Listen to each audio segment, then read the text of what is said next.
শুধুমাত্র এই দোয়াটি একবার পড়েন, আল্লাহ তাআলা আপনার 90 বছরের গুনাহ মাফ করে দেবেন ইনশাআল্লাহ।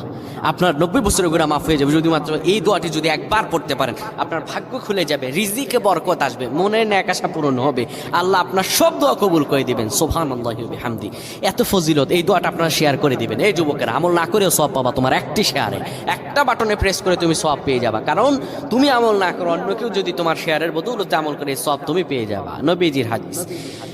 আমার ভাইয়েরা, আল্লাহর কাছে দোয়া করা, আল্লাহর কাছে দোয়া চাওয়া, এটি হলো মুমিনদের কাজ। আমার আল্লাহ বান্দাকে বলেন, বান্দারে উদউনি আস্তাজিব লাকুম, আমার কাছে চাও, আমার কাছে চাইলে আমি আল্লাহ তোমাকে দিয়ে দিব।